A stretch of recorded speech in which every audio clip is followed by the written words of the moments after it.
Morning class. BCom first year की corporate accounting की book में आपका लास्ट सेकंड यूनिट में सेकंड चैप्टर है final accounts of companies and managerial remuneration. कंपनियों के अंतिम खाते और एवं प्रबंधकीय पारिश्रमिक। अब कंपनियों के जो अंतिम खाते हैं the final accounts of the company, what it's mean कंपनियों के फाइनेंशियल स्टेटमेंट से है, कंपनियों के वित्तीय विवरण पत्रों से है। कंपनीज एक्ट 2013 के सेक्शन 129 में क्लियरली मेंशन है कि जो कंपनियों के फाइनेंशियल स्टेटमेंट हैं कंपनी अधिनियम 2013 में दी गई अनुसूची 3 के अनुसार तैयार किया जाना चाहिए। एक फॉर्मेट दे रखा है according to the companies act 2013 section 129 कि किस तरह से how would you make the balance sheet of the company. ठीक है, आपकी स्टेटमेंट्स हैं। अब कंपनीज एक्ट जो 1956 था उसकी जो मेन शेड्यूल था अकॉर्डिंग 6 के अकॉर्डिंग कंपनी की जो बैलेंस शीट है, कंपनी की बैलेंस शीट में एसेट्स और जो आपकी लायबिलिटीज़ हैं वो आप कैसे करते हो, क्रमशः संपत्ति एवं दायित्व पक्षों के निर्धारित निम्नलिखित शीर्षों के अंदर दिखाए जाते थे। पहले कंपनीज एक्ट 1956 में जो ओल्डर वर्जन है उसमें जो आपकी बैलेंस शीट है वो इस तरीके से बनती थी, जहाँ पर एसेट्स, इसको कहते हैं टी फॉर्मेट, लाइक टी की तरह शेप है इसकी। तो summarise T form of balance sheet as per original schedule 6। Share capital liabilities वही, share capital, reserve and surpluses, loans, secured loan, unsecured loan, current liabilities and provisions, current liabilities and provisions. Simultaneously, on the other hand, the asset sides are fixed assets, investment, current assets and loans and advances, current assets, loan and advances, miscellaneous expenditure and profit and loss. The balance of both sides are equal, assets and liability side. तो ये तो जो version रहा ये हमारा क्या है, older version. ठीक है, ओल्डर वर्जन है। अब क्या है कि आपका according to the companies act 2030 के अनुसार, क्योंकि अब ये जो संशोधित हो चुका है 1956 और 1 अप्रैल 2011 से कंपनियों की जो फाइनेंशियल स्टेटमेंट है उसको अमेंडमेंट कर दिया है। उसमें संशोधित अनुसूची 6 में दिए गए जो संशोधन के अनुरूप आपके जो फाइनेंशियल अकाउंट वो तैयार किए जाने लग गए हैं। तो ये था सिंपल, क्योंकि सपोज आपका एग्जाम पॉइंट ऑफ व्यू से सपोज क्वेश्चन आता है कि जो टी फॉर्मेट है, what do you mean by T format balance sheet, तो you should know about the actual meaning of a T format balance sheet. कि आपका जो टी फॉर्मेट बैलेंस शीट है वो कंपनीज एक्ट 1956 के शेड्यूल 6 के according बनाई जाती थी, पर अब आपका ये फॉर्मेट चेंज हो चुका है। अब मैं आपको दिखाती हूँ फॉर्मेट किस तरह से चेंज हुआ है। आपका जो न्यू वर्जन है, देखिए आपका जो अब नया फॉर्मेट है शेड्यूल 3, इसको बोलते हैं शेड्यूल 3।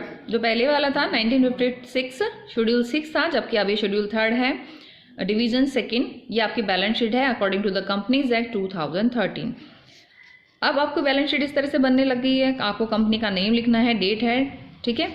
बैलेंस शीट यहाँ पर आपका आ जाएगा प्रेजेंट रिपोर्टिंग ड्यूरेशन, अंत में यथास्थित आंकड़े, आपके जितने भी डाटाज हैं आपके प्रेजेंट ईयर के और आपके प्रीवियस ईयर्स के, ठीक है। उसका जो सीरियल नंबर है वो आप डाल देंगे।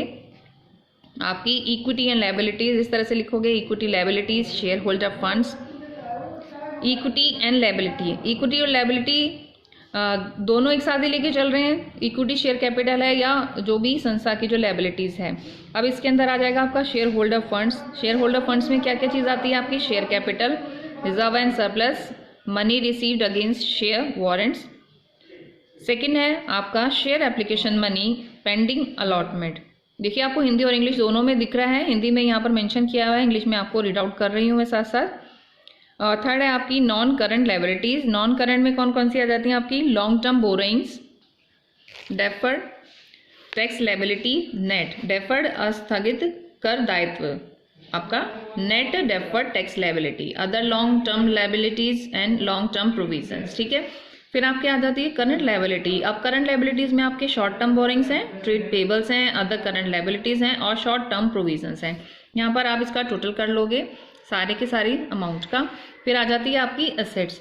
अब एसेट्स में आ जाएगा नॉन करंट एसेट्स हैं आपकी, फिक्स्ड एसेट्स हैं, नॉन करंट इन्वेस्टमेंट्स हैं, डेफर्ड टैक्स एसेट्स हैं, आपकी फिक्स्ड एसेट्स में टेंजिबल एसेट्स हैं, इंटेंजिबल एसेट्स हैं, work capital work in progress है, intangible assets under development, non current investment, deferred tax assets, long term loans and advances और other non current assets. फिर आपकी current assets आ जाती हैं, current assets, current investment, inventories, trade receivable, cash and cash equivalent, short term loans and advances and other current assets. यहाँ पर इसका total कर लोगे तो these are the items of balance sheet. अब मैक्सिमम आपकी जितनी भी आइटम्स होती हैं ये यहाँ पर आपकी मेंशन कर दी गई हैं आपकी बैलेंस शीट में। तो ये तो था आपका format of a balance sheet with the older version and the newer version. यहाँ पर आपकी कंटीजेंट लायबिलिटीज एंड कमिटमेंट्स की भी दे रखी हैं। अब इसमें किस तरह से लोगे आप इसको, अब इसमें जितने भी सारी जो आइटम्स दे रखी थी बैलेंस शीट की वो सारी आपकी बुक्स में गिवन है, बहुत डिटेल में दे रखा है, आप उनको अच्छे से रीड आउट करना ताकि आपको वो समझ आ जाए।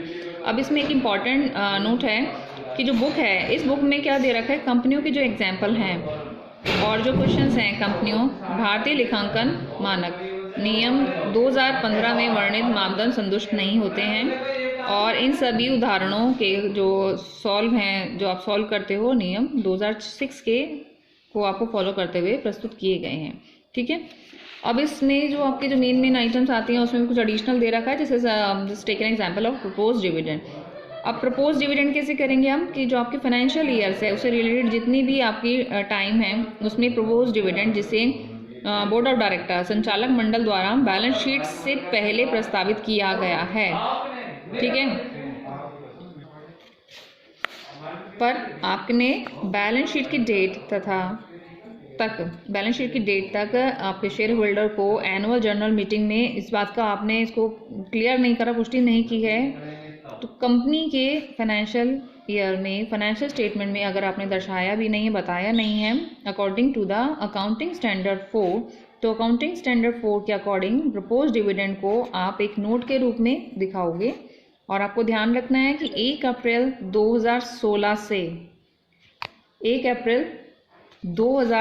से संशोधित लेखांकन मानक 4 लागू हो गया है, जिसे कंपनी अधिनियम 2013 की शेड्यूल 3 के अनुसार प्रपोज डिविडेंड को अलग से आपको शो करना चाहिए।